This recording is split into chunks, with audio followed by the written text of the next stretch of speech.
Hello, everybody. Good afternoon. Welcome to The Reason We Learn. I'm your host, Deb Philman.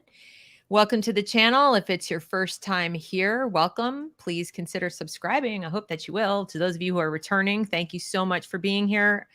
And you already know, and the newcomers are about to find out, this is a channel where we cover all the things going on in education in America and talk about what we can do to make it better. Today, I have my Wednesday co-host you've probably become familiar with, Anne Taydus, otherwise known as Virginia Warrior Mom.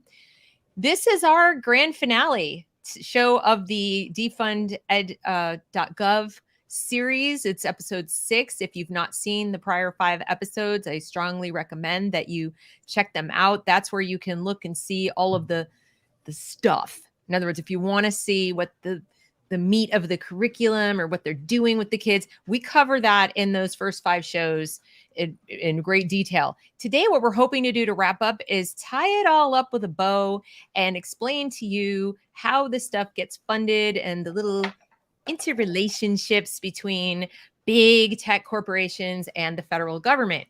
So you can start to put it together for yourself. You can, you'll decide what this means, but, we have our own theories about why they're doing this in terms of screening our kids and all that stuff.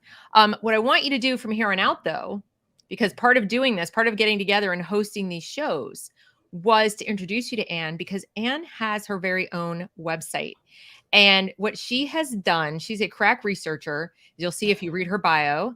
And she has put together a website, and here it is, VAFCF. Okay, that's Virginia for Children and Families.org. Because she got first, just children. First. Sorry. I wish we could deal with the families. Yeah, right. Okay, right. But the children. And she is a concerned mom. She started researching things in her own state, in her own county, and went down several rabbit holes and discovered what we've been presenting in these last 6 shows. But she's going to keep up that work on her channel. She has a YouTube channel associated with this website. So look for it as well, VAFCF as a YouTube channel. And she's going to continue doing shows over there on her own to do more show and tell and introduce parents to what's going on and to help you fight back. There are forms on that website that you can use to fight back. So please do check it out. And go and make sure you subscribe to her channel as well, because from this point forward, you're going to need to go there to find her. But she's been very generous to come here and to help my audience understand what she has found. And today we're going to wrap it up. Thank you, Anne. No, you've been amazing, because it really took you and me on Twitter, like I am with people like, hey, I'm here. I need somebody to pay attention to Virginia. Right. You've been amazing, because you have, and everybody that I've met through you has just been amazing. And you've taken your time, and I don't know how, I'll never be able to thank you for it, but just keep working, keep doing the thing. Get the parents informed, get the parents feeling kids are out. Powerful, y'all. You have this. You got this. In 6 weeks, I went from maybe save it to get your kids out, but keep fighting. Like, I am an abolitionist. There's no, like, for what, I mean, it goes, so I'm with Deb, but I will continue to wreak havoc on these people, because my children are paying the price currently. So my mind has changed entirely. So, all right. But yes, it is all connected. It is very connected up into this one little symbol that goes like at the dollar sign. And it's disgusting. It's scary at a like scary level. So we're going to tell you how it all connects. Shall I bring up the Distance Learning Consortium first? What do you want me to show them first? All right, let's go. Yeah, let's go. Let's dive right in. All right. So I can make this bigger. Yeah. Let's see what we got. Okay. This one here, I found, now I went and spoke in Orange County, Virginia, and that's how I do things. In Orange County, this is from California, popped up, and I was like, oh, that looks interesting. So this was like the most concise, like obvious slideshow I have ever found, that goes through, I mean, you'll see it goes through social emotional learning, and then it jumps right to the whole child, and it shows you how they interlap. And then it goes right in. I mean, and we all know that the whole child is one of the big the Z word that we'll get to. And we know that castle is. So it's, if you want to scroll, and then it gets into what's really frightening is it starts talking about the National Association of School Psychologists, the school counselors, the mental health aspect of what I think should be protecting our children. And that's another part of what we're going to bring it all together, is to show how these associations are all in it. There's nobody left to protect these kids. The principals, right, except us. Oh, except parents, us. Correct. Their parents, individuals, right? We what we're learning is maybe not to rely so much on institutions and organizations like we used to. And I'm optimistic. I'm looking forward actually to kind of renaissance of the individual because of this. But that's me, the cheery optimist. One quick thing, Anne, do you mind if I just make sure people know that whole child is sort of code for we're going to deliver your kids healthcare at school? I showed you. It's now the whole, they have it now. They're giving drugs in jails, like maintenance, and they're calling it the whole patient. Like it is. And that's like one of those like when I started this with you, my buzzwords were like, oh, diversity, equity, inclusion. Now I'm like, when you say, let's come to the table, whole anything, future, generate future ready learning, like all like things that I didn't even know we had a community in school here. We have 10 of them here. Community schools, right? Yes. Mm-hmm. I didn't even know we had them because that's how sly. Like, so, I mean, it's my whole shift has been, hell no, get them out. I don't care. Like, right. I'm going to wait tables. I don't care. Like, I don't, whatever at the cost, get them out. Like, all right. So, should I keep going? Tell me where to stop, what to talk about. I mean, I'll analyze. I just want to show people how quickly that they are, how it's arrogance at this point. Like that they go to. I mean, the multi-tiered system. But yeah, this right is here. So interesting. I'm so sorry. I don't mean to interrupt you. I get. You know me. I get stuck on words. But I know. I'm worried. You have the strength of the team is each individual member. Okay. The strength of each member is the team. What? What did I learn from you, strawman? Like, well, I don't even know if that's it. It's just what is this? The strength of each member is the team. There's no I in team, but there's me. Like, it's one of those like, the coming together is a big. My point is where you finish a sentence is with the important thing you want to leave people with. Right. So like the individual members, but it's like the team, and then here coming together is the beginning. Staying together is progress, and working together is success. There's that activism thing. Strong and cohesive teams. No one can whistle a symphony. It takes the whole orchestra. You get this? Like collectivism is better. Collectivism is the goal. All right, let's keep going. All means all. There it is. I had seen, and that's another thing is that for me, I was like, yeah, because that was an argument a parent put on a poster in Hanover, transgender, like all means all. And I was like, no, that's like you're like kind of agreeing with them, like it doesn't mean what we think it means. But well, this is to your point in the beginning that the whole child, whole school, community school model, when they say all means all, what they mean is everyone, but every aspect of your child's upbringing should be centered around the school. And look at all the professionals who are going to have jobs because of it. It's like a little employment, collaborative. That's basically what they're doing. It's a works program for people who went to college and got degrees in supposed problem solving things and are finding out that there aren't enough problems for them to solve. So they're going to make some. Well, it's like, first, do no harm. I would think that there would be like one code of ethics for educators. No, the AFT has one, the NEA, they all have them. But then the psychologists, school counselors, there's not one code of, some of them are doctors, I would think, like first do no harm, but no, they have there's so many code of ethics out there, and Adrienne, I'm going to have to get with you and we'll dissect that. But it's been mind-blowing. Look at this, Anne. Inclusive academic instruction and inclusive behavior instruction. Now, we used to think that by inclusive, they meant, hey, let's welcome everyone. But look at what it means now. They mean including all the tiers of support: teacher, counselor, psychologist, social worker, 4 tiers. include them all in this academic instruction. So here's some important things. Remember, nobody above tier 1 knows how to instruct. That's not what they went to school for. And I don't mean to, do the appeal to authority thing, but it matters. Instruction is a thing. Okay. So they're not teachers. And then behavior instruction, let's flip it around. Teachers are not behavioral specialists. They're not counselors. They're not psychologists. They're not therapists. So they are inverting so many things. And then social emotional instruction, when they say inclusive, they mean every professional in the building is going to do all of these things: academic instruction, behavioral instruction, and social emotional instruction. This is practicing medicine without a license. Okay. And this is being a teacher without a certificate. And ordinarily, I'm not big on, government certification and so forth.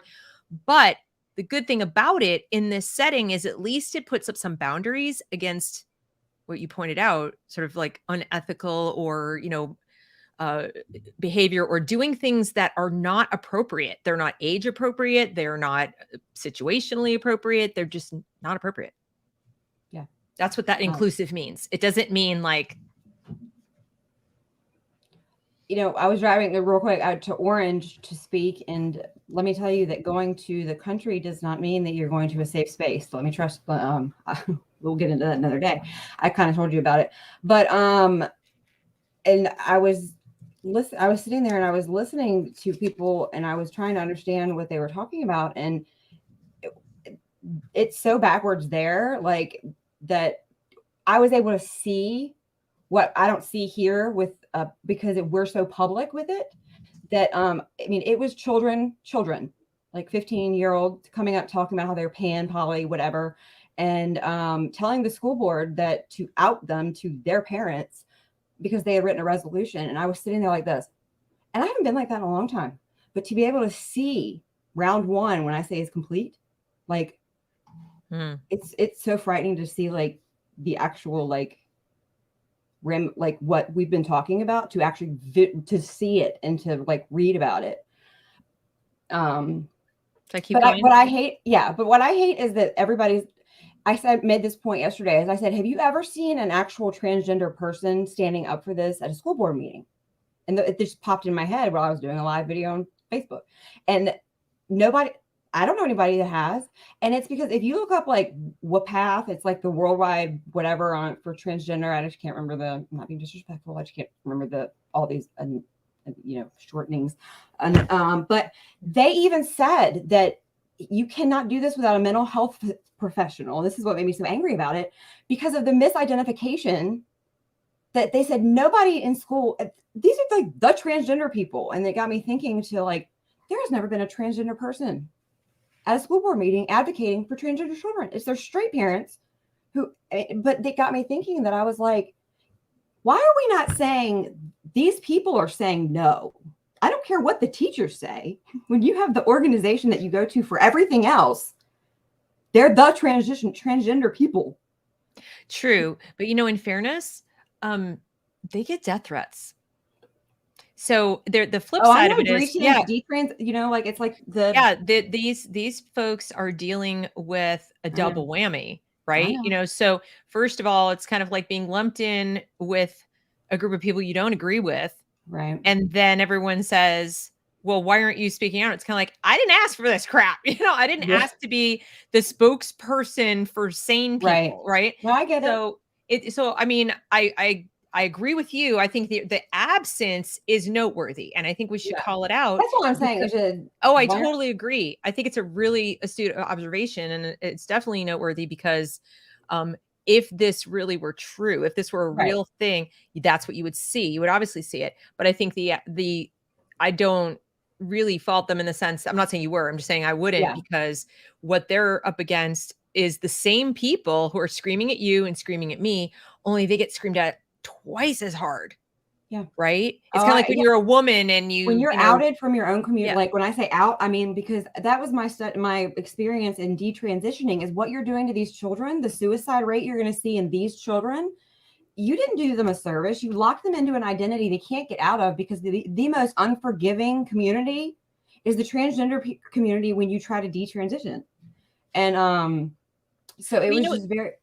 sorry. It was just very like mind blowing to me to have these children. And then I had a swarm of like 15-year-olds come around me and want to lecture me on this with their parents cheering them on. I was like, I'm an adult. And I was like, get back up. Yeah. Get me out of here, because I'm not going to be on the news. Like, listen, you're in my face and trying to, man, Yeah. I was blown away.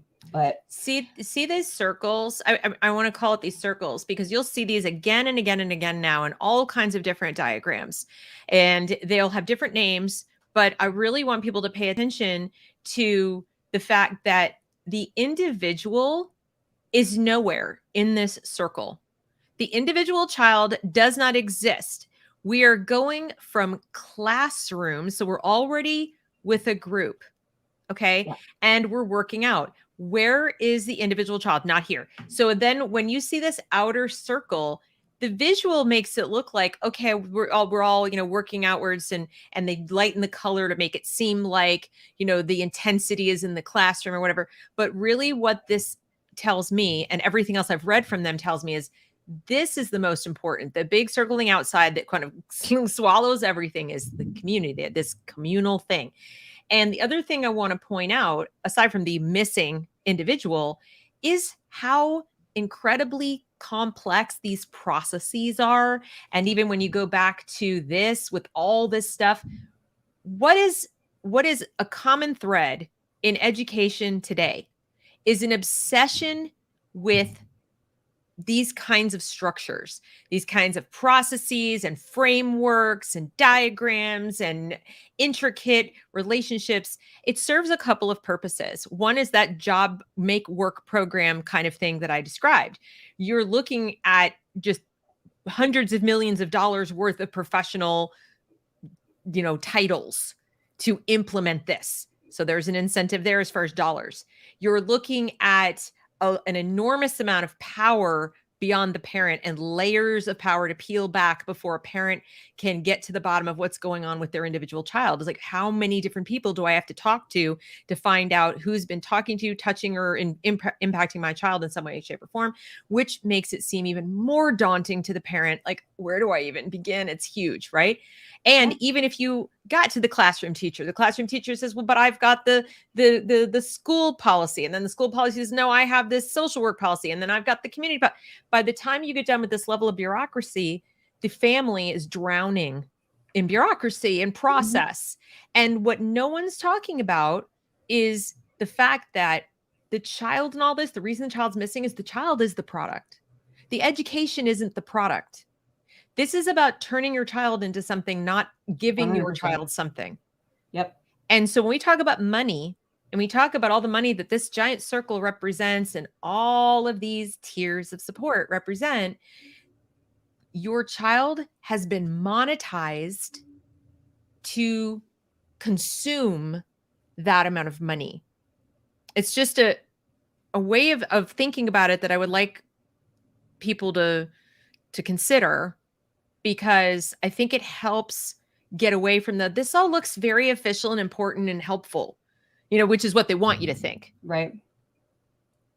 But like, I found it interesting in researching, I found that the 2008 Democratic National Convention, that the night before, Bill Gates hosted a next gen learning. This was in 2008, where, and I had no clue. And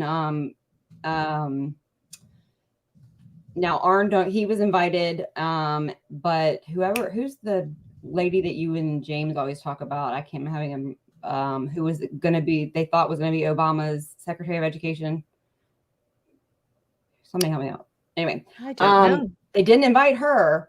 And so this was in 2008. Gates in 2008 hosted, and there was only a select amount of, this was the night before the convention started. And they had a conference, and yes, I have the proof. I have all the evidence. I have everything. But and they did not invite Linda Darling. Right. Okay, Linda Darling. Uh-huh. Yeah, and she was, I guess, like it's Linda Darling Hammond. Yes, I think that's her name. Yeah, and so before you know Where's it, Wiki? She was out. But it was interesting researching Cardona, because you have to have a doctorate to be a superintendent, Mm-hmm. but the man taught for 10 years, was an assistant principal, and is now running the country. And it's like putting those things together about like, it's what Jillian Balow is the same thing. This, VDOE head, state superintendent, but she's not a doctor, but our county ones have to be. But I found it interesting how far back the Gates next gen learner, like how long, but this is just me, and I was just in La La Land still back then. Right. But how far back this stuff went, like, but what I found interesting about this one right here is that I've never looked at the bottom part of the circle, Okay. like classrooms, and then you swing under, and then it's like, okay, well, what does that mean? And it's like, okay. And then it's like schools, scholastic culture, practices and policies, family caregivers, authentic partnerships. So they're not, you're drawn to the top where it's like, oh, they want to involve family. And no, they want to partner with you as your parent. No. You don't want to co-parent with the government?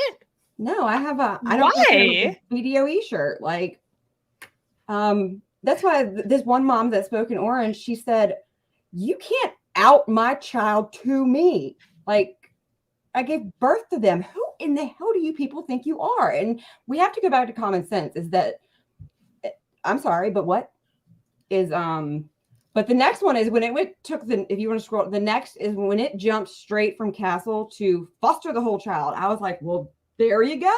Like, so we go straight from Gates right here.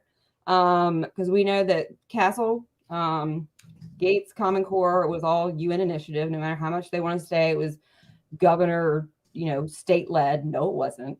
But if you scroll right down to the next slide, it's foster the whole child. Like, oh, bam, there it is. There's the individual finally. But it's like they took the whole, nope, there you go. We're just going to jump at it for you. But slide share, is that the one? Sometimes I find some great stuff. Not if I didn't know any better, I would think it was wonderful information, but people tell you who they are. And when they do, listen. Well, because we hear something like whole child and nobody questions the premise. And that's my thing, question premises. Yeah. But first of all, is it the appropriate job of the government to worry about my whole child?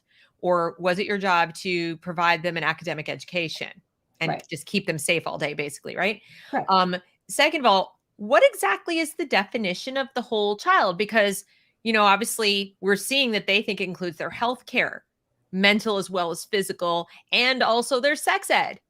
So, we parents, when they talk about whole child, they mean it, just as Anne said, they mean it literally. Like every single solitary thing about your child is fair game for us to stick our noses in, to pry into, to gather data on, and to influence. So if you thought the child was your child, it's not. Your whole child belongs to the community.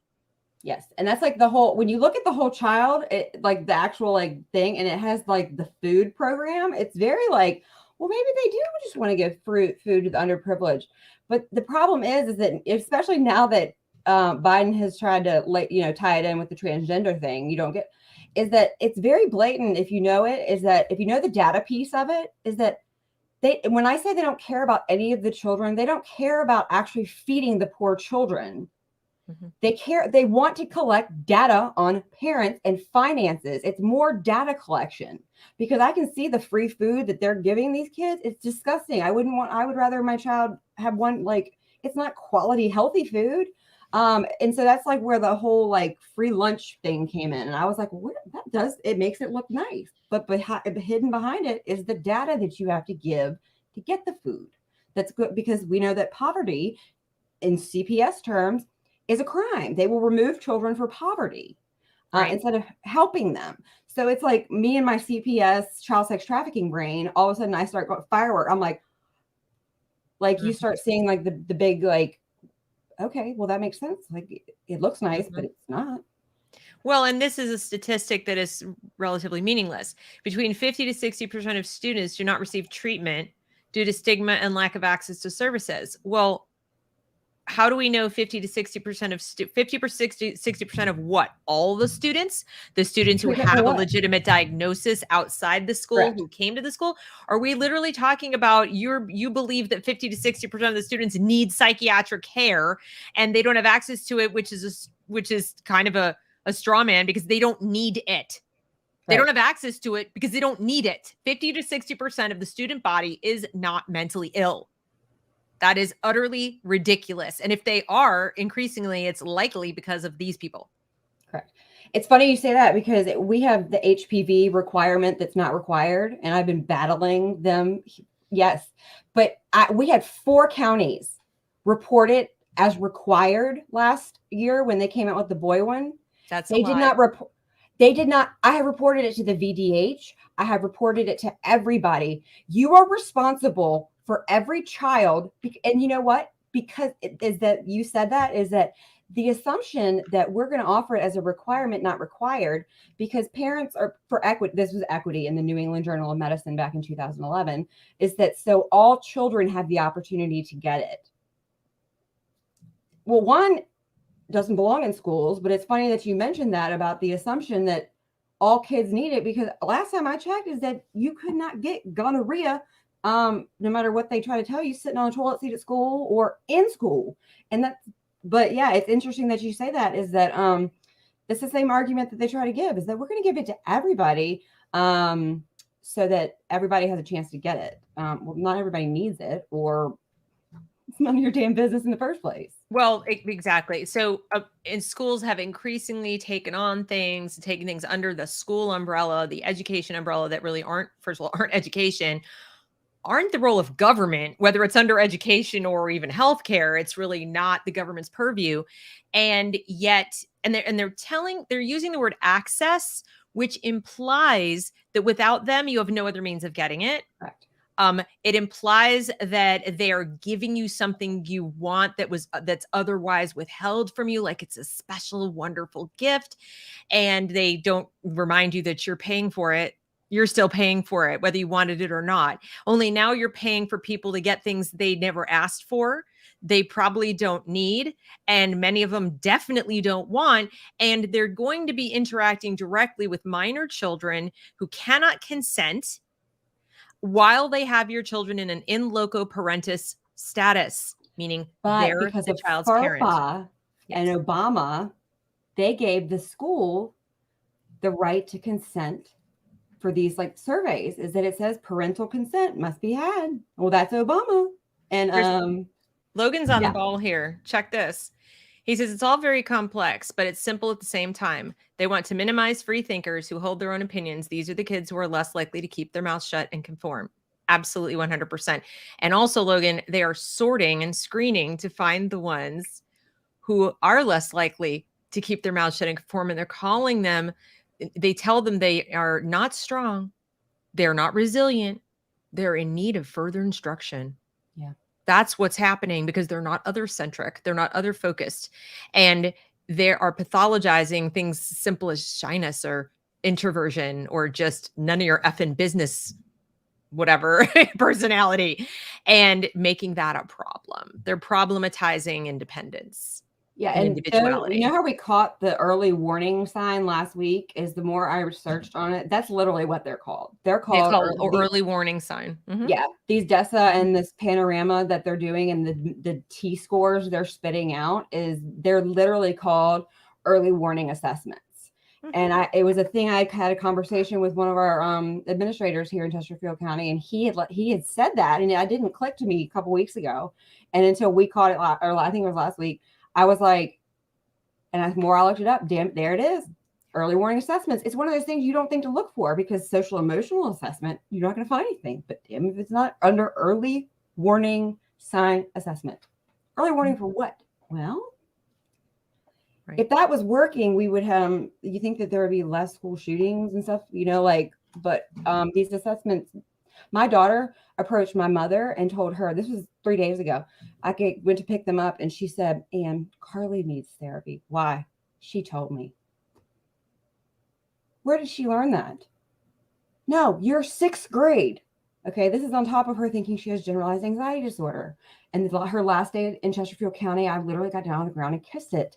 But I said, no, she doesn't, Mom. And I had to pull one of those moments of just be quiet. You have no idea what you're talking about. She's not traumatized. I've done nothing to, I don't like, but I'm glad that I was able to do that, because 2 years ago, the same thing happened. And I tried to get her into therapy before COVID. And so I've had to hear my mom be like, meh, meh, meh, and been questioning myself this whole time. And now I can be like, no, she doesn't. Just no. Well, but the other thing we need to do is make ourselves some t-shirts that say normalize good parenting, because they have problematized that too. I hate to keep using that word problematize, but it's what they do.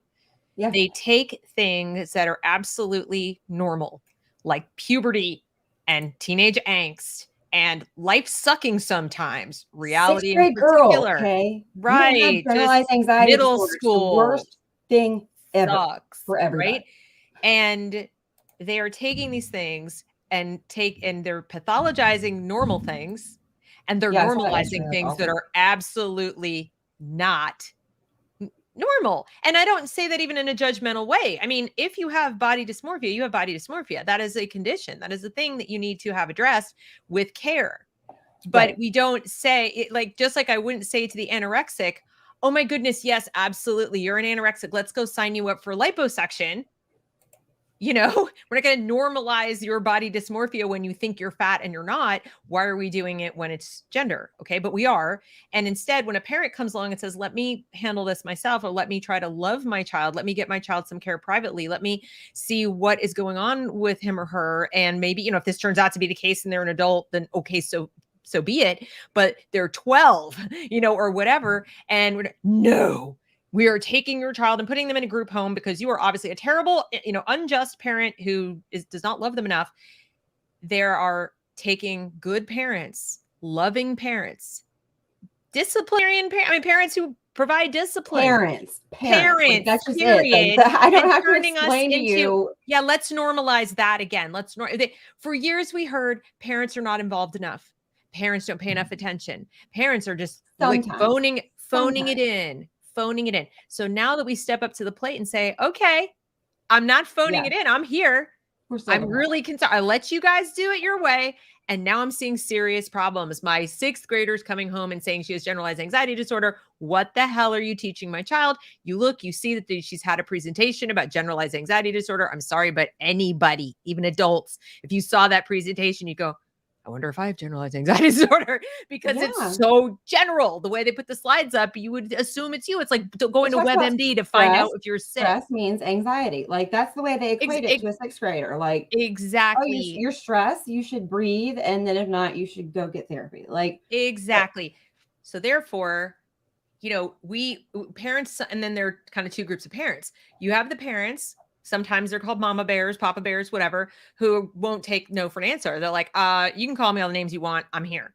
And then you have those who would love to do that, but they were educated the same way, or they just don't feel like they can. They don't feel powerful enough in themselves. They don't feel like they have the right, you know, vocabulary or knowledge or time available to push back on this. They're still questioning, like, maybe I really don't know what I'm talking about. I don't, you know? Yeah. And I think a lot of it is self-doubt. Like, I've been told, that breaks my heart. Yeah, no, I think that I was like that for a while, especially like being called a racist, you know, like a year and a half ago, would have shut me down. But I knew I was like, no, I'm not. And that makes no sense. But what I knew was I had been gaslit for a decade in a previous relationship. And my relationship with those people felt the exact same, is that they're telling me to believe something that I don't really believe, but your mind does get so twisted after a while.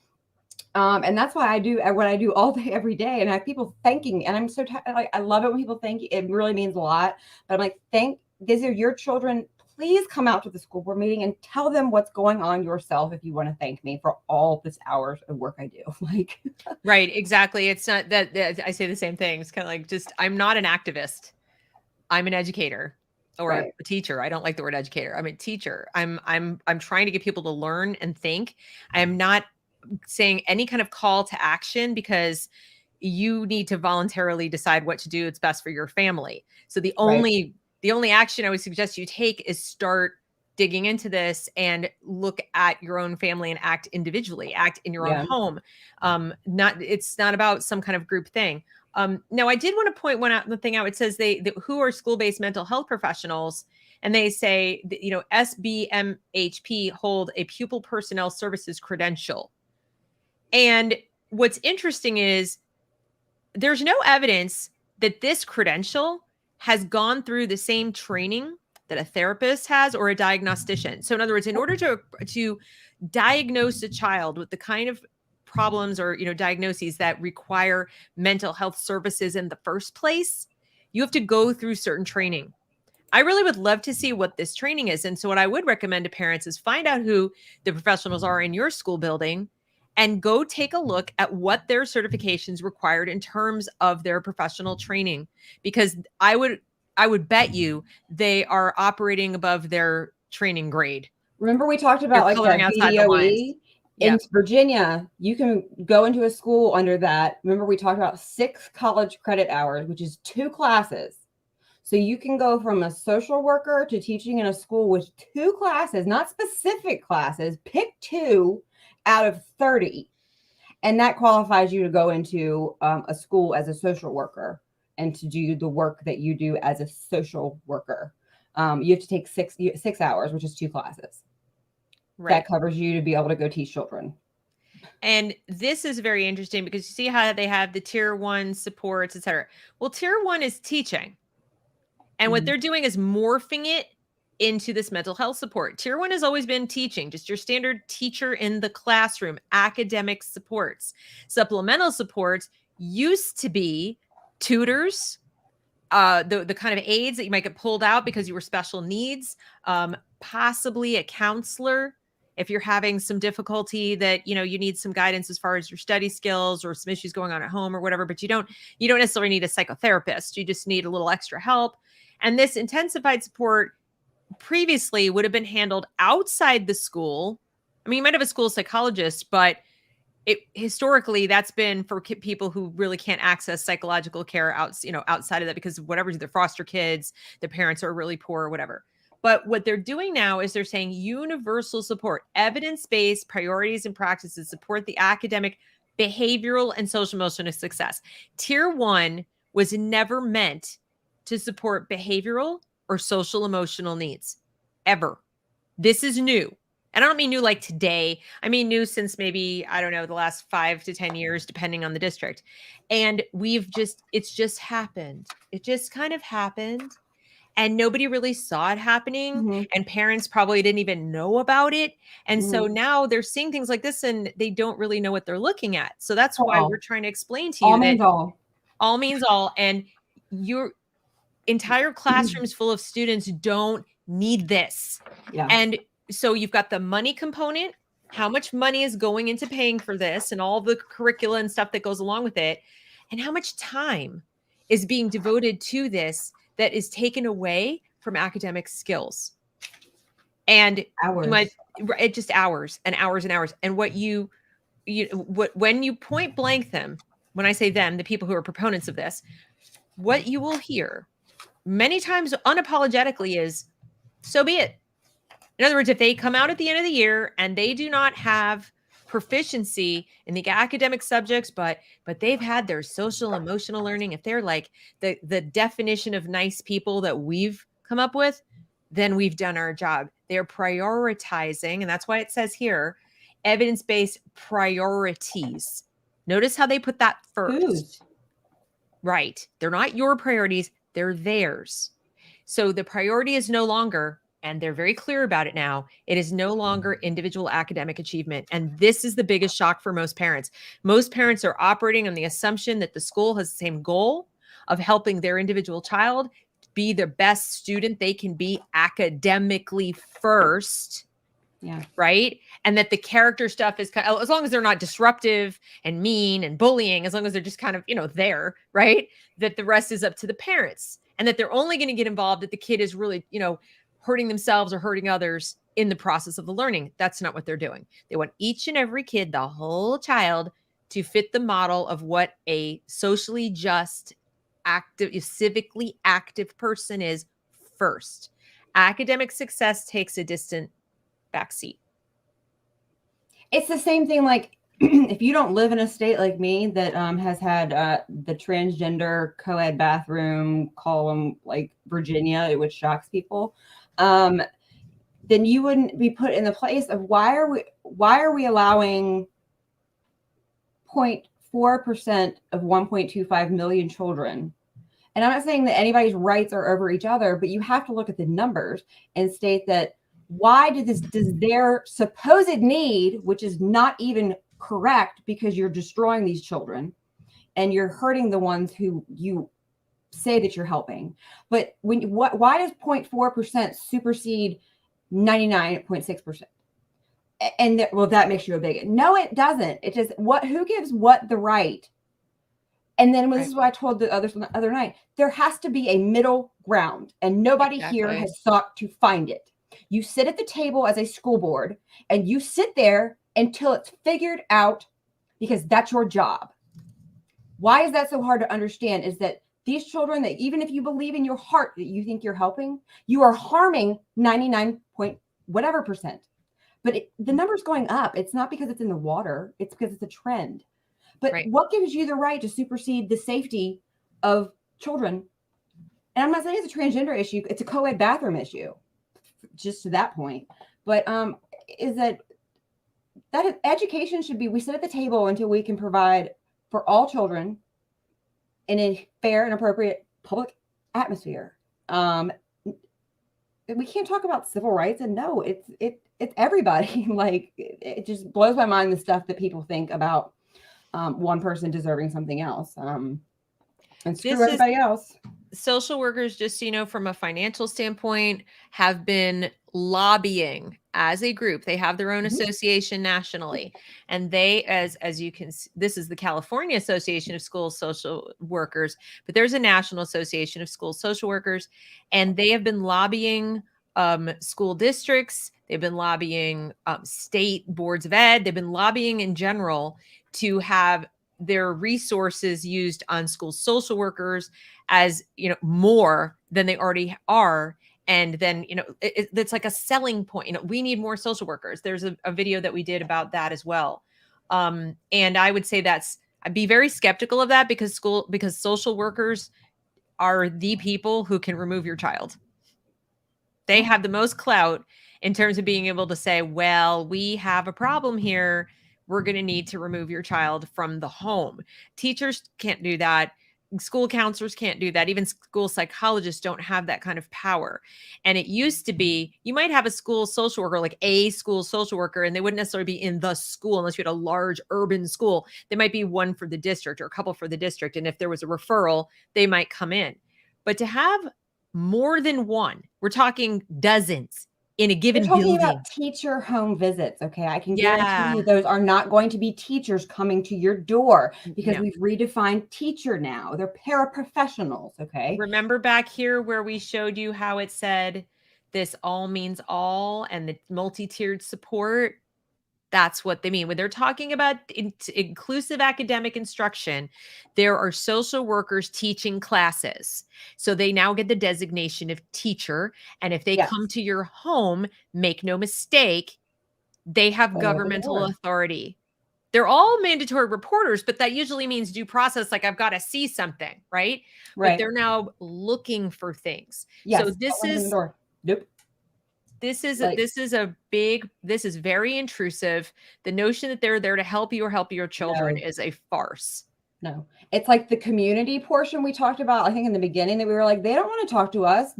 How are they involving the community? No. What they mean is, when they involve you as a parent, they're good. I think that linking is that they're going to come to you. That's how they're going to involve you as a parent, is that they're going to come to your house. And I'm not like, the amount of times that it has said, I'm like, does that say home visit again? Oh my God, it's everywhere. Like, literally teacher visits. No, how about you have a face-to-face teacher conference with me first, which evidently that went out the window after kindergarten. Why are you going to come to my house?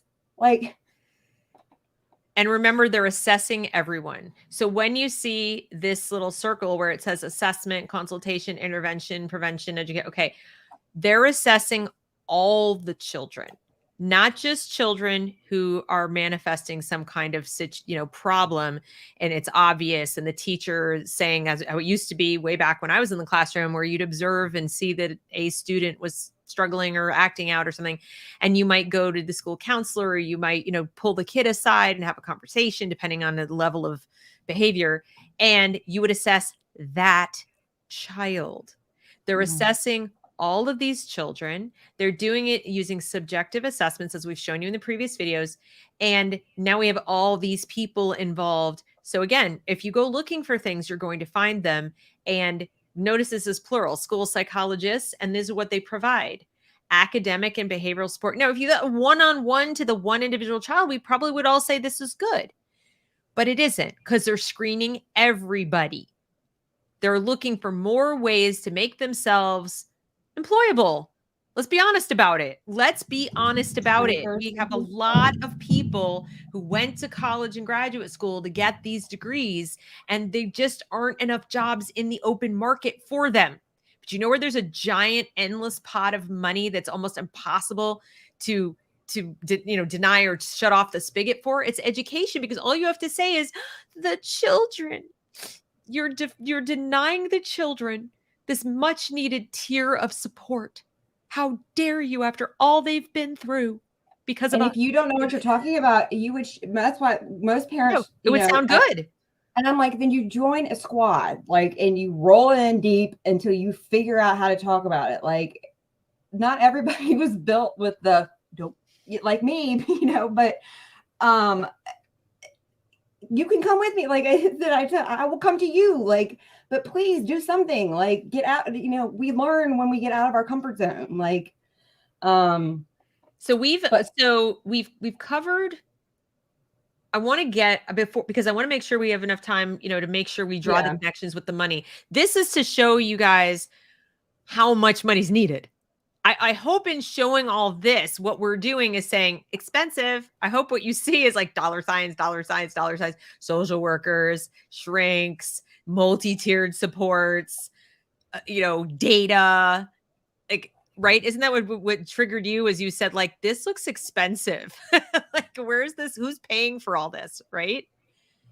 So we have down here, who are all these people? These are just all the people those are California, but if you let's see, I don't want to type in cef.org and about. I don't know if you guys have heard. I had not heard of them, and it wasn't until I was in the Committee for Education Funding, and then go to about. Yep. And then it's the oldest and largest coalition of education associations in existence. They provide strong and unified voice in support of increasing the federal investment in our education. I was like, the oldest? Okay. But then if you go and you click under CEF members. Here. Over here under member. Yeah. Oh my goodness. Yes. Look at that. So when you talk about lobbying, okay, so you have the school counselors lobbying, and we don't have time to show you all that today, but everybody, we knew that the NSBA and the NEA, that they were lobbying, our school board representatives. These are all, look at the American Counseling Association. Oh, there's the AFT, the librarians. This is the one that I was like. The American Psychological Association services. Guys, these people are all standing with their hand out at the Department of Education saying, give us money, or you guys need us in the schools. We need more education funding. Give us education funding. People who want more federal funding in your schools, why in the world would you think that you could go to your superintendent, or you could go to your school? I mean, blown away. Like, I mean, but if you go and down, that's just the A's. Go down. That's just a lot of A's. That's B. Oh my God. But big ones that people don't know that jump, like Council of Chief State School Officers. That's the state superintendents. Like, that's one that's big. If you see that, if you click on, and that's in a lot. I mean, they are paid. It's over on the right. This one right there. Yep. That logo you will see everywhere. Chan Zuckerberg everywhere.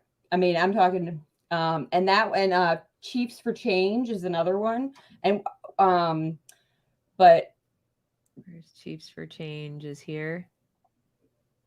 yeah, that's a logo that you'll see. I'll show you all the funding. Look, they even have a thing up here, COVID-19 Relief Fund. And they probably, if you look at it, they're probably going to talk about how much money, they've gotten and all this stuff. Donorbox.org. That's what it's going to. So it's opening really. So, oops, it was opening really slowly. Hang on. Oh, look. They want you to give them money in COVID relief. They're busy lobbying to take your tax money and they're asking you for more. That's fabulous. You haven't even gotten to the ends when you get down to the National Association and you got the principals.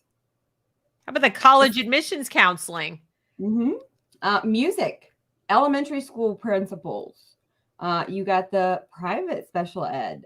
You've got the secondary school principals. Rutgers University, all by itself. They get really specific on some of these.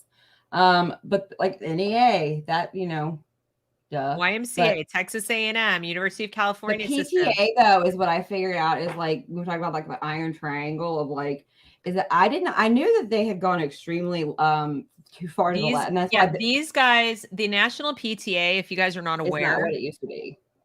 It's not what you think it is at all. It is just another wing of the Democrat Party. Yeah, I had no idea. Oh my God, it almost makes it's like if you had a union that claimed to be for parents, but it was really just a go-between between the actual unions, the teacher unions, and the left-wing parents to augment. So if you're wondering, why is it that the left-leaning parents in my district are so powerful when they want to run for school board or they want to voice their opinion or that, like nobody's, canceling them or doxing them because they have the support of these folks.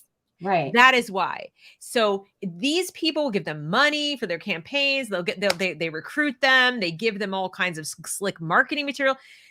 These people are just making sure that the parents toe the line for the union and they'll support those parent groups. Where's the one for those of you who are independents?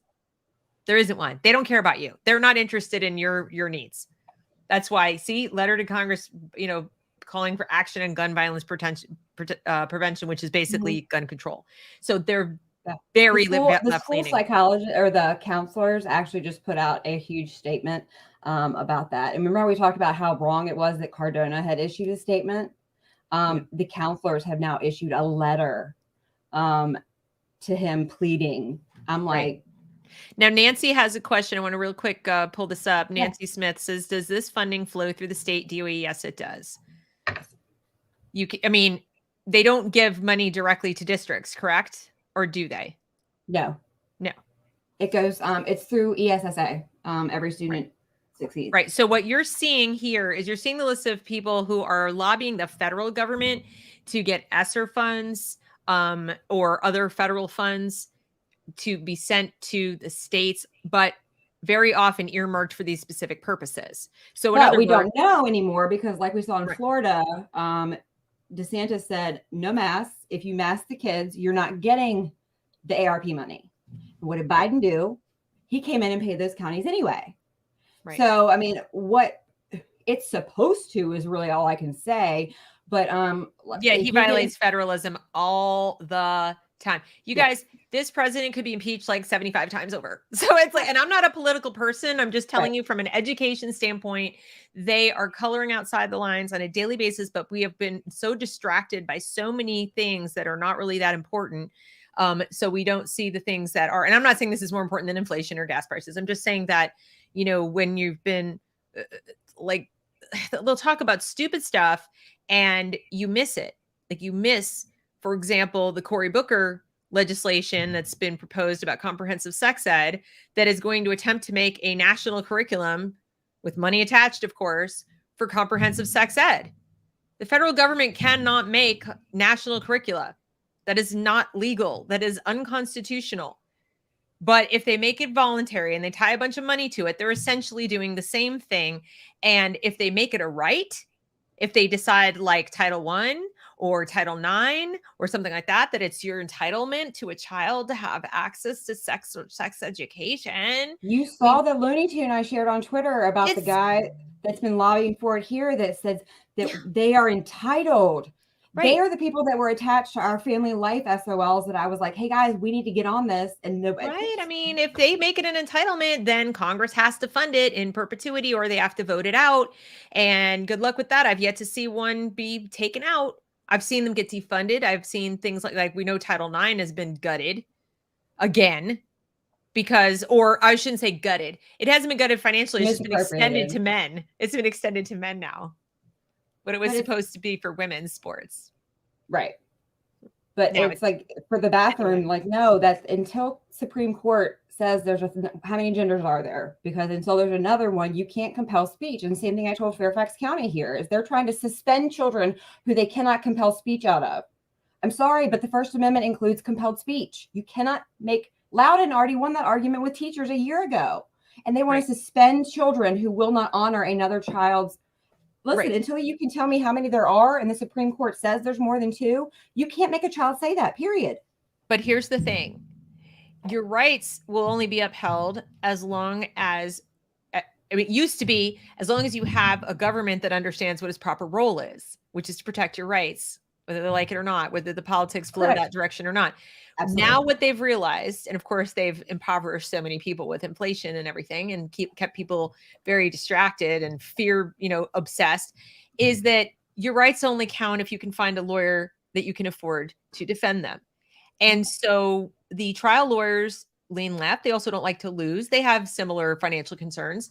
And so good luck finding one to represent you or your kids in a civil rights action. Most of us don't have deep pockets like that, and there aren't enough public interest firms and foundations that are going to be like-minded. They're going to fund you. Now add to that the fact that the school districts are getting so bold, they are appealing decisions. They're kicking the can down the road so you can win your lawsuit. This happened to Thomas Jefferson High, and as we know, in Fairfax County? Yeah. Mm-hmm. And they won. They won their suit saying that it was a racist admission policy for a public school. And even the judge, before the decision was handed down from I guess it was a jury, told the school, you better have a plan to change your admission policy in case you lose. They didn't develop a plan. So when they lost, they're appealing. And one of their claims is, well, couldn't change. So they're appealing. So how many kids are going to suffer in the years, plural, that it's going to take for this appeal process to play out? They are just running out the clock, hoping they can stack the courts or get new justices in, or people grow weary or run out of funds and give up. So we used to be able to say, I'm going to file a lawsuit. And now it's like, oh, you can't. I've tried to pay one. Like, I will sell everything I have with the amount of stacks of data to go after James Lane under Cardona himself. But then the thing is that if I found a lawyer, a pit bull willing to go after it at federal level to link him to the whole state of Virginia and take it,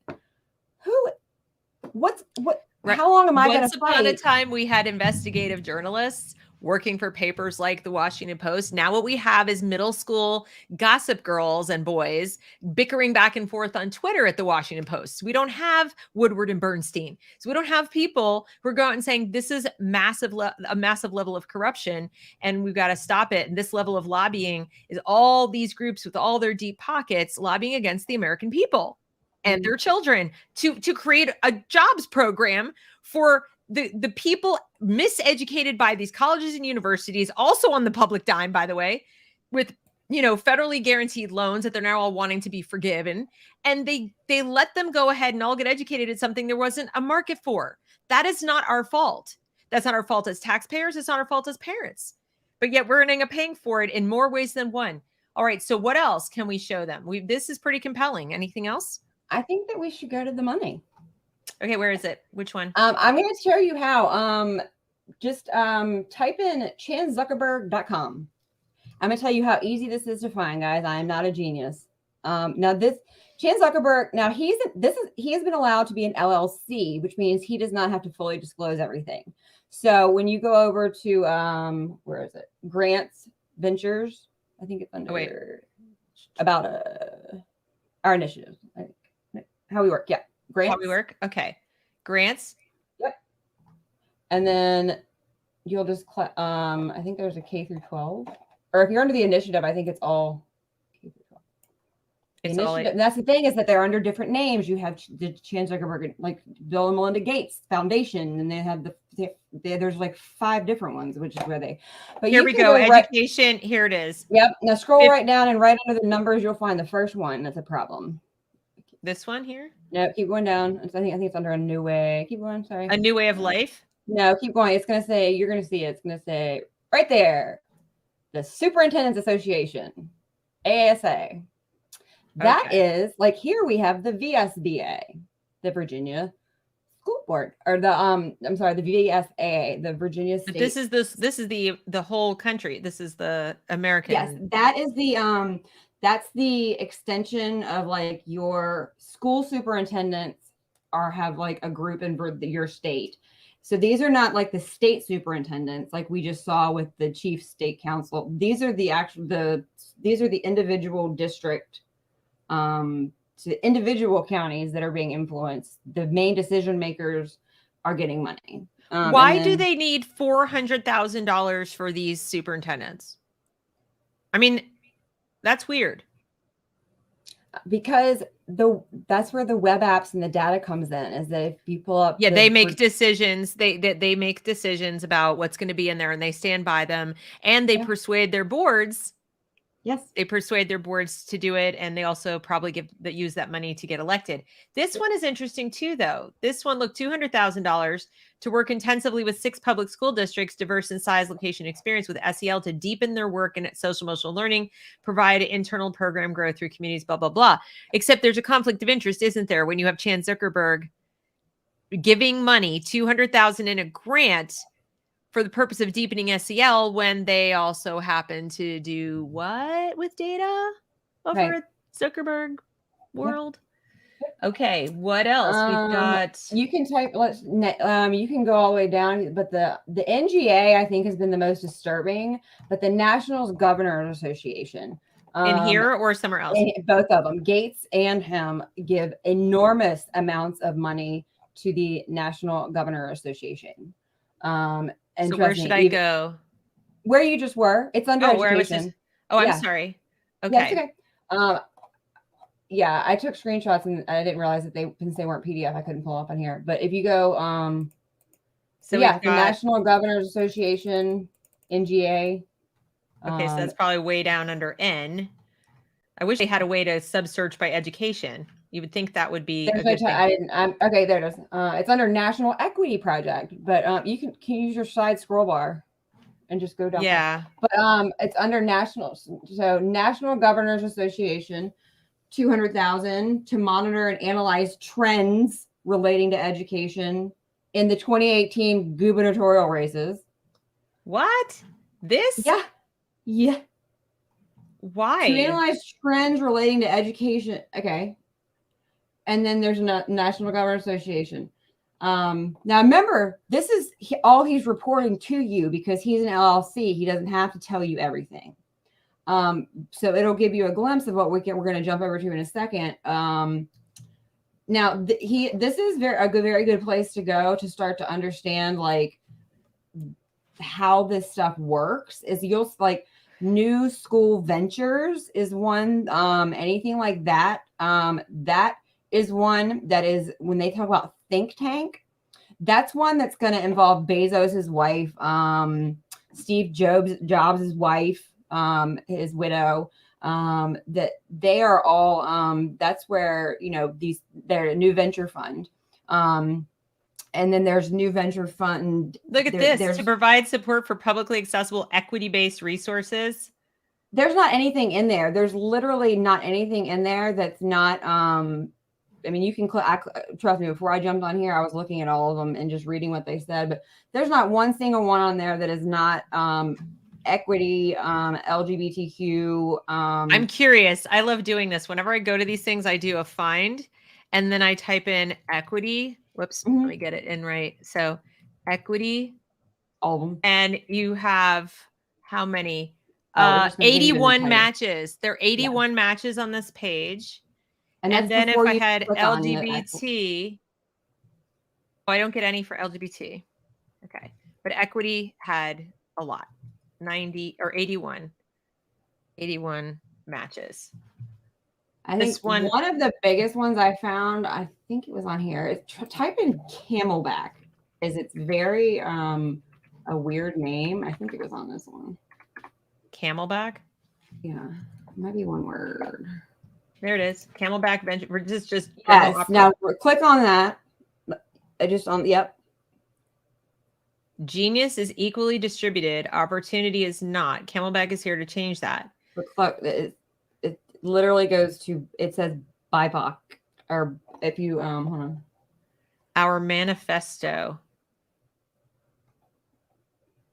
Ruthlessness. But this is one that it is a venture. So this is where you start having, when I call it 3 degrees of Kevin Bacon, of is that's as far as I've gotten to where I can't connect a web app, anybody, because they funnel. So he gives money to them so that he doesn't pop up. And then they fund the web apps or the programs or the whatever that you see. Right. And so that's one that, that was one that just caught me off, because they're all like blatantly like what they see. But that's one, when he says ventures, like that's the think tanks. But and yeah, the Koch brothers, I mean, don't sit here and think that it's all like Gates and Chan Zuckerberg. I mean, there's plenty of, I mean, this is a uni-party initiative on everybody. Right. But Emerson Collective, that is Steve Mackenzie. Hang on. I'm sorry. Hang on. I was trying to fix this. Somebody asked me to open the chat. So I was trying to figure out how to get this to where the chat was where they could participant modes. Yeah, anyone. I don't know that there's a way to do it. You just have to at each other.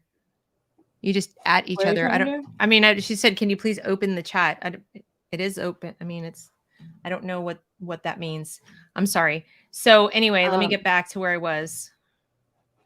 I thought there was a way in here she was asking if they could chat with each other, but yeah, ask Ego Brain. I don't ever know how to do it, so I'm just like, yeah, Ego Brain may know how to do it. Okay, if you can't see them, I'm not really sure. You should be able to see the live chat feed. All right, where else can I go to show money? Type in gatesfoundation.org. Gates Foundation. Now this one, like I said, when I first went here, because they are a nonprofit philanthropist, but they make profit. It's all, and I'm talking about his is like the global level. Like we know that. But you can, so you can click on him, and he's under, let's see, About Us. Mm-hmm. And that's where you're going to find, I think it was About It. Hold on. Financials, or do you want me to go to DEI? No, what? Hold on. I got to consent. Okay. No, I think it's under About Us, committed grants. And then you can go down and you just keep scrolling past that. And then you can pick whatever you want. You can type in the WHO and see how much he's given the WHO. Well, I want to see education. Okay. So you'll go to division, U.S. programs, then grant topic. You can pick. There's K through. Early learning. Let's see if they have K. Well, I don't see K-12. No, it's school. Nope, doesn't say. K through 12 education. Yeah, it's right. U.S. education, poverty and homelessness, or grant topic. It should be under innovative, under HIV. Keep going up. Oh, it's right there. K-12. Okay. Now. And then you can pick date. Like when I first started, I just picked like a year and a half and went through every single one of them. And then you can pick how you sort them though. Or you can date, descending, committed amount. Do grant E ascending, because that'll take you to the A's. Oh, first you're going to get to 100 Black men of America. You got to go through the numbers first. Okay. And you can, at the bottom, click 100, so you don't have to keep scrolling down, because it only shows you 10 a page, but you can. Oh, I see. Show 100. Yeah. Okay. And you can, that way you can go faster. Okay. But you like achieve, you like, so just scroll down, go to like Achieve. That's one that is a think tank that will funnel money out to everybody, and you'll see how much money that they've given them. Which one? Achieve? Yeah. This one, Achieve Atlanta? Yeah. And keep going down. There's more. Oh. You don't have to actually click on them. Like we don't. Oh, I see. Okay. I'm just showing. Yeah. Oh, I hope I didn't like mess it up. It'll make you. Yeah, it'll make you real. But hey, look at Bellwether, Chalkbeat. So this is where like the 74 he's put in, like, so he owns the journalism, like, so is like Castle in here? I mean, what I want to know is, are things like Castle and Panorama, are they? Yeah. Yeah. Well, Panorama, interestingly enough, is not under Zuckerberg, but that was Zuckerberg's first venture out of the gate as a foundation. And but no, that's an article that I found because I knew that it was funded by him. But but Panorama is funded by Zuckerberg. But but yeah, you can type in Castle. But I wanted to I show them the association, like the NGA, the National Governors Association. Where is that? Just go up to the top and search, probably. Okay. Well, I want to see Castle because we talk about them. Type in collaborative. It's not going to be Castle. It's going to be collaborative. The long name. Collaborative. Yeah, scroll down. Now, what's interesting is that. Oh, I got to go to the United States. Yeah. Collaborative for what? If I do SEL. 10 grants. Okay, there's 10 grants having to do with SEL. And we've got U.S. Education Committee for Children. There we go. That second step. This is almost $1 million. EL collaborative for this is Castle right here. Yes. There's Castle some more. So it makes you wonder, like, okay, so those were go back. More Castle. Lots of Castle. Right. But is that that they haven't stopped funding. But what they do is they seed stuff, they start it, and then everybody kind of takes off from there. Or they funneled it through somewhere else. But so yeah, Panorama is a Zuckerberg. I'll see if I can find. I sent you the article. But Panorama. But another big one is Rand. Is it up here? I have to go up here, Rand. I think you can type in Rand here, and you can see that Zuckerberg or Gates funds Rand. So whenever you'll find Rand as the funder or as one of the partners. That's how I find everything. Is I say so and so partner, and then that's how they word it. Oh, look at this. Foundation invests in research and data systems to improve student achievement. Bill and Melinda Gates Foundation. I sent you that one because it lists. 22 million in investments in research and data systems to help schools and districts gather and effectively use data. Wow.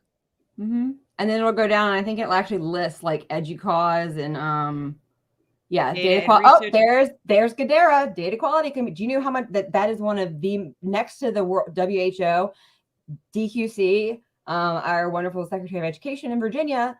That is one of the most funded programs by the Bill and Melinda Gates Foundation. National School Boards Foundation. Yep. National Student Clearinghouse. ACT Inc. Oh my God. Educational Testing Services. Teach for America. TFA, I figured out too. That's one that has been around for a long time. That is when you see Teach for America, it's like your bell should go off now. Guys, you should actually go look at the Teach for America website at this point. You really should. Because if you thought way back when it was established, like, oh, this is good. They're going to give, loan forgiveness to teachers to go into areas where they have a hard time getting teachers. That it is a full blown left-wing activist organization out, paid for with your tax dollars. I know you're thrilled about that. So, yeah. In fact, I think I'm going to show them because no one will believe me. Yeah, no, absolutely. Change the future. Okay. Oprah Winfrey Charitable Foundation partner to address social and emotional needs. I mean, do I need to go farther? So you can see how these things are related. Bill Gates helps pay for gives grants to Teach for America. And then Teach for America gets other grants from Oprah Winfrey. They're giving grants to Castle. Then the Federal Department of Education is using Castle specifically as the benchmark.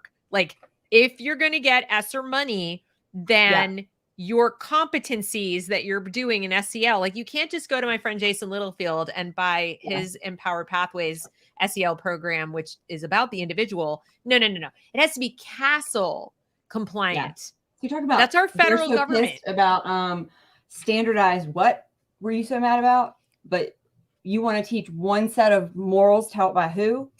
Right, exactly. Bill Gates. Like, I don't care what side of the fence you fall on. If you can't look past your politics and see that there's something very wrong with Bill Gates being in charge of your curriculum, because if you don't think that he has the fingers in the pot, because Planned Parenthood is involved with what's going on. It's probably not even like him personally. See, that's the other thing, you guys, is like when we talk about things. But think about this, okay? You think about a thing as big as the Gates, family, Bill and Melinda Gates thing, or even Chan Zuckerberg. Now, who goes to work for these?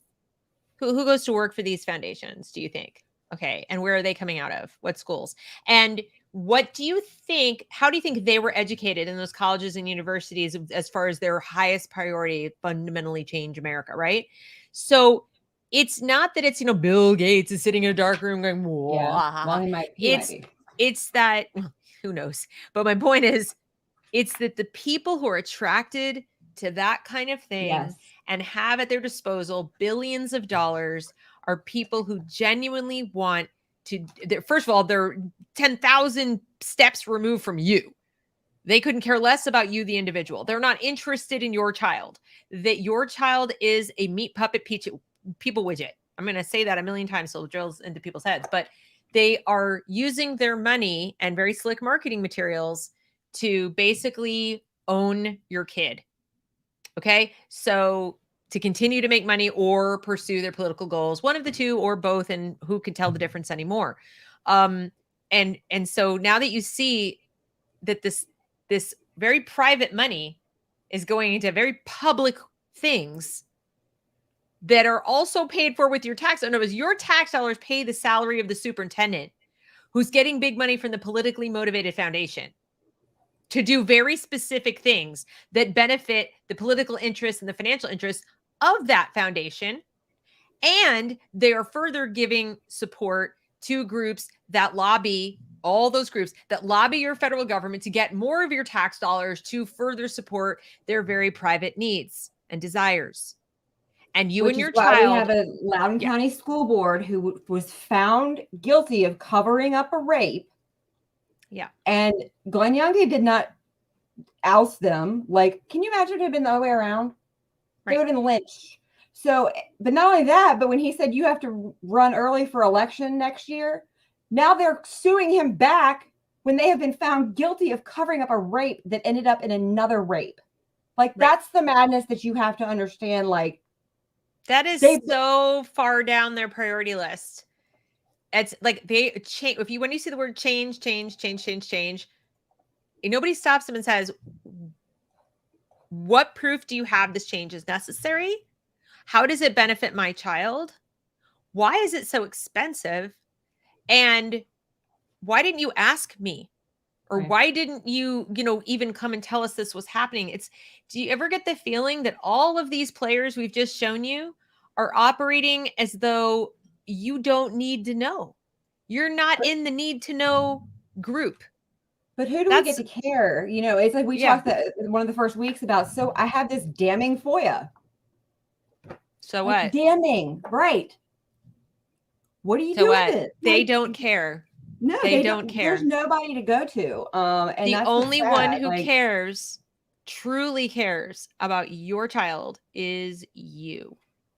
So, I mean, I don't want to be, like I said, I don't want to be the little like black pill dispensary here.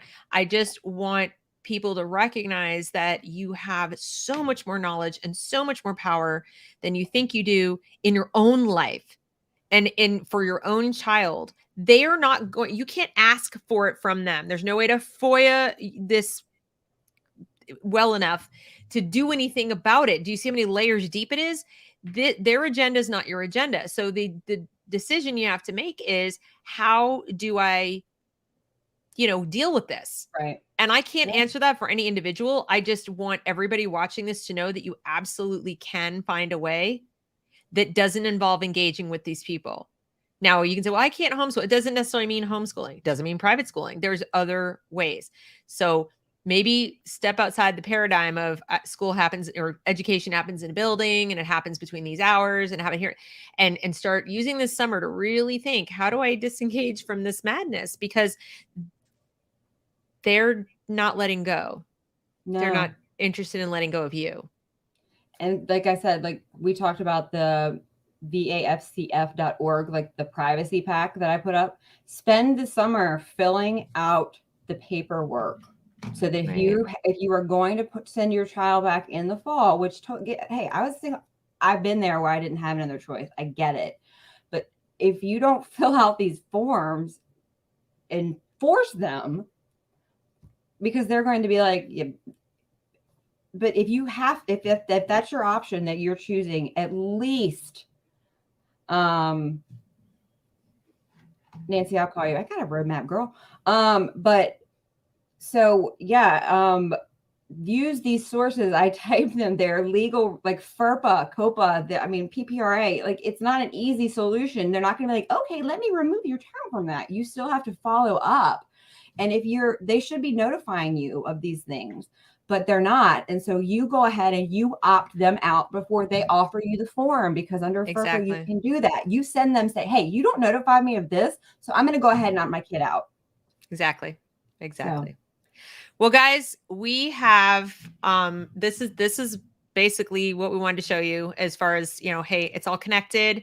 It's a ton of money. And hopefully you'll continue with your own research, use the tools, things like we've just shown you. Just go type in Chan Zuckerberg, Gates Foundation, and look up at, start digging around, go down some rabbit holes. It's all Anne did.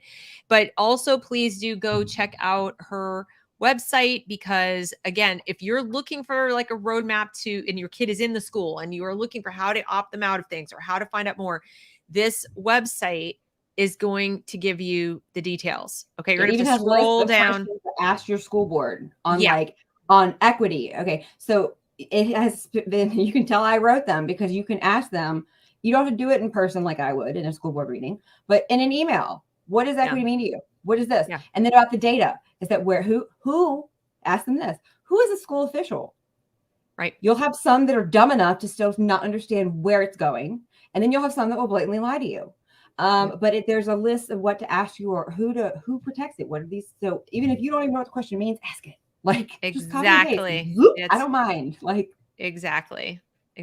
So, all right. And then once again, so go to this website, go to Anne's channel and subscribe so you can be notified when she posts a video premiere. She's not able to go live yet because she needs you guys to go subscribe, and she needs to get more subscribers.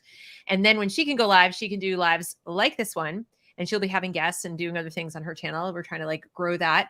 And then make sure you follow her at Virginia Warrior on Twitter, and follow me as well. And if you're not subscribed here, once again, I hope you'll consider it. Tara Wrist. Like Tara Space Wrist on Facebook. That's funny. And then, it's a VA domestic war or VA warrior mom. And I hope I see you again. I'm going to miss you. I'm here. I'm going to be moving more towards analysis and that kind of stuff. Like what you guys heard me kind of butting in and doing here, where I'm saying see this word, see that word. That's my specialty. That's my specialty. And Anne's specialty is look at the stuff I found. So, and you guys, you guys need that. Anyway, thanks everybody. And, Frank McCormick got back with me with Chalkboard Heresy, and when he gets back, we're going to have a reunion and bring Frank on here. So, okay, cool. Yeah, we'll have a reunion. All right. Bye, you guys. Have a great afternoon. All right.